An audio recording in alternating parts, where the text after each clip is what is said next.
What's up, guys? It's me, Tiff, and I'm in New York City watching Sam Bankman-Fried's criminal trial in person. Today, we got to hear from Counsel, the former general counsel of FTX. This testimony was so damning for Sam, so let's get into it. I would like to focus on a very specific part of his testimony in which he recounted a private conversation with Sam Bankman-Fried in the days leading up to FTX and Alameda's collapse. So on November 7th, 3 days before FTX and Alameda filed for Chapter 11 bankruptcy, Counsel was asked to assist in efforts to raise capital for FTX, namely from Apollo Capital. Counsel, who at the time was apparently unaware of FTX and Alameda's disastrous financial position, hopped on a group phone call with Apollo Capital hoping to help solve FTX's liquidity problem. Apollo asked for a copy of FTX's financial statements, which at the time Counsel apparently did not yet have access to. So Can got off the call and asked for the statements. He soon received a spreadsheet with various financial information about FTX and Alameda. At the time, he was sitting in an apartment in the Bahamas with Sam Bankman-Fried, Nishad Singh, Ramnik Arora, who is head of product but seems to be heavily involved in major business decisions, and Joe Bankman, who is Sam Bankman-Fried's father. Well, the spreadsheet showed that FTX was short $7 billion, which shocked Counsel because the entire time he worked at FTX, he was told that customer funds were safeguarded, segregated, and were never misused. He thought FTX would never touch customer assets, not just Alameda, but anyone. He began asking questions about the arithmetic and how these calculations had been made, but apparently he didn't get any straight answers. Counsel testified that throughout this, Sam was in a room typing away on his computer, and after a while he stepped out to make some phone calls. And Nishad was apparently just sitting there, and Counsel elaborated that his entire face was pale gray and it looked like his soul had been plucked away from him. So this whole scene obviously worried Counsel. He testified that he had a growing suspicion that FTX did not have the customer money and that it had misappropriated them, most likely by Alameda. But they proceeded to share the spreadsheet with Apollo, and a few hours later, Sam pulled Counsel aside. Sam said Apollo was asking for legal justifications as to why customer funds were missing and ended up at Alameda. He asked if Counsel could help him come up with a legal excuse. Apparently, Sam hadn't come up with any legal justifications of his own at that point. So Counsel and Sam Bankman-Fried went on a walk in the Bahamas. Counsel walked Sam through some theoretical legal explanations, but told Sam that none of these explanations could adequately explain $7 billion of missing customer funds. So let's join Counsel and Sam Bankman-Fried on this walk through potential legal excuses. This conversation took place around 7 p.m. in the evening on November 7th, again, 3 days before FTX and Alameda's implosion. Counsel began by telling Sam that there is no legal justification for funds being missing and moved to Alameda.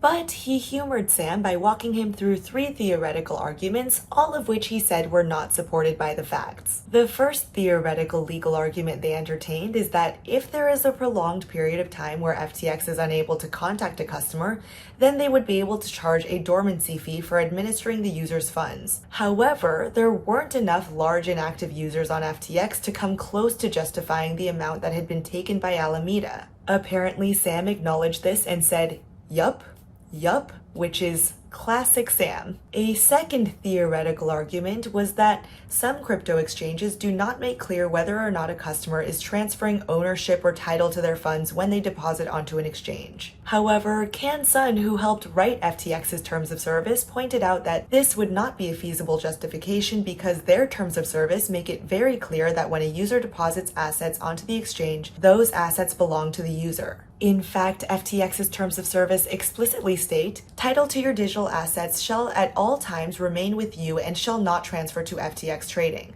None of the digital assets in your account are property of or shall or may be loaned to FTX trading. Sam acknowledged this as well. So Counsel offered a final theoretical legal justification. He pointed to Section 16 of the Terms of Service, the margin trading program. If a user opts into margin trading and therefore affirmatively chooses to lend out their money to other users on the platform, then if the borrower then defaults and is unable to return the money, the lender's money is gone. Alternatively, also under Section 16 of the Terms of Service, if a user decides to use their digital assets as collateral to trade on leverage, then he or she is is pledging those assets as collateral to trade on margin. If he or she is liquidated, then those assets will be taken away as well. And although this could theoretically hold up as a legal justification, Can-sun said he previewed this argument with Nishad and Romnick, but compared this to the actual numbers in the spreadsheet, which showed that the argument was not supported by the facts. Can-sun relayed this to Sam, and Sam acknowledged this as well, saying, "Yup, yup."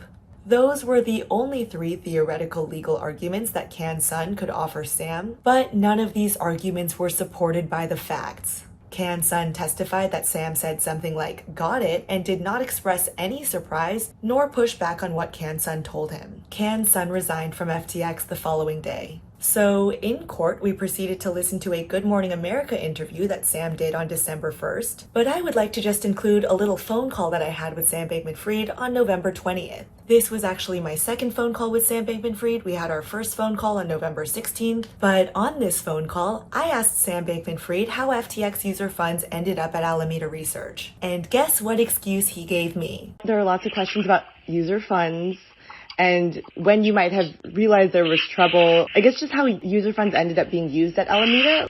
A few things happened at once. Because of accounting quirks, it was a combination of the, crash in the spring that, took 50% out of asset values, combined with a hyper-correlated crash scenario this month, in which simultaneously we saw a 50% decline in relevant asset prices over a 2-day period, combined with a complete run on the bank on FTX, combined with the fact that there is a margin position on FTX that was substantially larger than it appeared to be. How large was it? Because of I thought it was billions. It was in fact billions more. Well, is this, are you kind of describing like the lead up right before Chapter 11? Because I'm just curious as to when user funds ended up at Alameda. How and when did that happen? Right. Well, there are a lot of margin positions on FTX. It's a derivatives exchange. And that's sort of the norm, that there are open leverage futures margin positions. Alameda had a substantial one. It was in fact more substantial than I realized that it was.